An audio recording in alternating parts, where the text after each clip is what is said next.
Welcome back, Stossel23 here, back again with some knife therapy, and today's a video that I've been asked to do many times, so finally going to get it done after carrying it long enough, and that is on this Shirogorov Neon Lite. They have three production models of the Neon. They have this Neon Lite that you see right here. They have the Neon 3D, which is it has a unique blade shape with 3D contoured scales. And they also have the Ultralight, which is a simplified version of this guy right here. And it only comes in S30V. And that's just what I read. So if it's not 100% correct, I'm sorry. I did my research and that's what I came up with. All right, but let's get into this Neon Lite. They have this very plain but aesthetically pleasing to me drop point blade that is completely sterile except for the blade steel designation, which is CPMS 90V, which is a really good high-end blade steel. You have this somewhat, it looks like a bead blast finish on the steel, and a nice small little chamfer on the spine of the knife that keeps it from being sharp up there. You have a nice full flat grind that's ground pretty nicely. You have it's 20 thousandths behind the edge, and this bevel is one. I mean the bevel that you see right here that I put on it is coming in. I think I did 17 degrees per side, so it's a pretty nice slicer. Anytime you got that full flat grind, it seems to go through the thicker material really nicely. Let's close it up. You have a very minimal flipper tab with some jimping that does just enough to catch onto the skin. You also have a landing pad that's milled into the scales right there for when you flip it. Nice beefy stop pin there. The action on this guy is outstanding.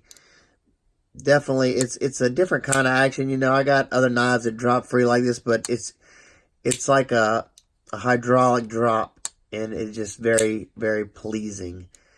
My smoothest knife, with a caveat of just how it feels when it closes. It just feels, you don't feel anything like any of the bearings moving or the detent ball going across the steel. It's just very, very nice. All right, close it back up. You got a very simplistic design, all around simplistic, and very monochromatic. This is a slicey dicey spec knife. You have just your blasted titanium scales with this nice milling pattern in there.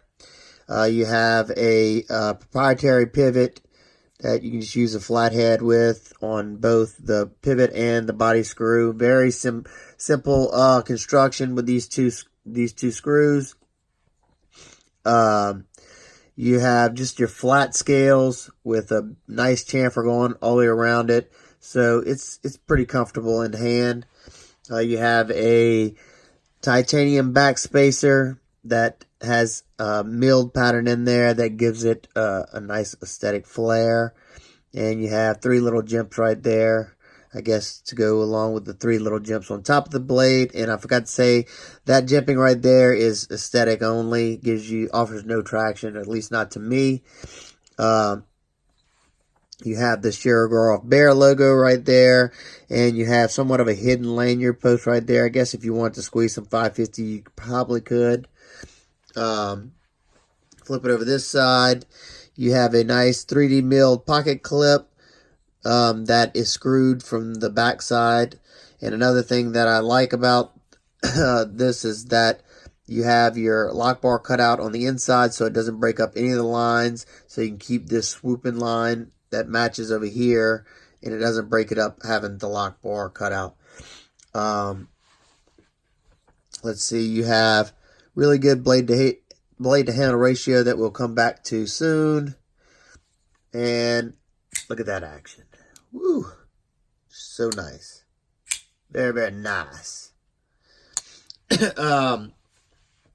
In the closed position, it is 0.4 inches thick, so it's a really thin knife. In this direction, it's 1.09 wide, so it's nice and slim in the pocket overall in all dimensions.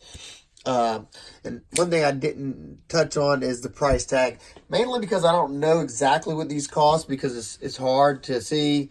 I don't know what he charges, his table prices are. But if you get these from dealers, they can range in the used category. They start at around 500 or so, and they go all the way up to like $790 I saw on a site brand new.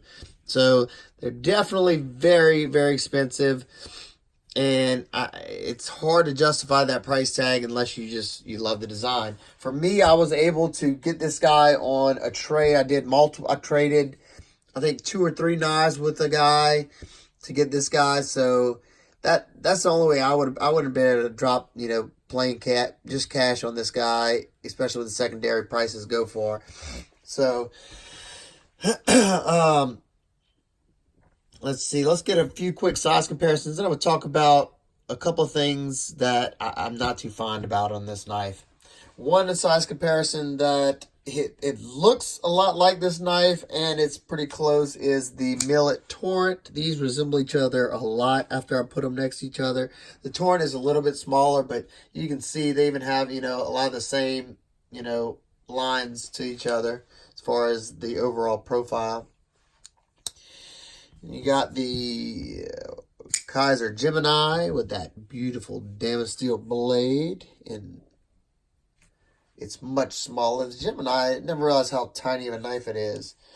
You got more common knife, your Para 3. The Para 3 is a little bit shorter.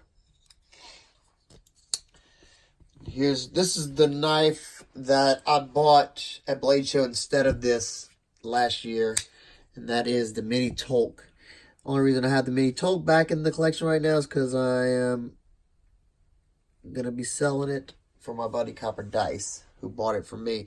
So there you go. These things are very similar. They're about the exact same size. They have very similar action. And I bought this over this just because Brad's such an awesome guy. They were so close in what I wanted. This one had more design flair, and like I said, Brad's just an awesome guy, so I chose the Tolk. But I paid cash for this guy. That's why it didn't stick around, because I couldn't use it and feel comfortable with it. My comfort curve there. So there you go. One more last one, kind of in that ballpark price, is the Chris Reeve Large in Cosi. And it's a much bigger knife compared to the small. Would compare a lot better to the Neon. Alrighty. So overall, I really like the knife, but we got to talk about some of my complaints. First is that price. For what you're getting, it's just very overpriced. I love the knife, but there's no way I would have spent $575 or definitely not $790 for this knife. It's just, there's nothing, besides the tight tolerances and the precision that this thing was made. And don't get me wrong, I'll pay for precision, but at least this has some flair on it. I don't know. It's hard to justify this price tag. But like I said, if you like it, this, that's another one too, but I liked it enough to buy it.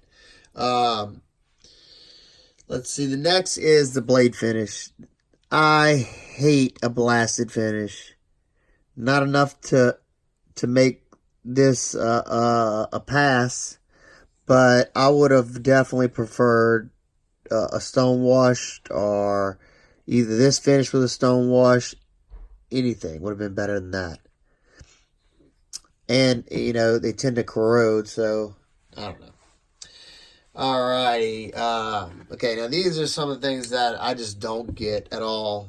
Just no sense when you got such a... Oh, there goes my dog. You got such a well-made knife, in almost every department. and you have free spinning hardware. What?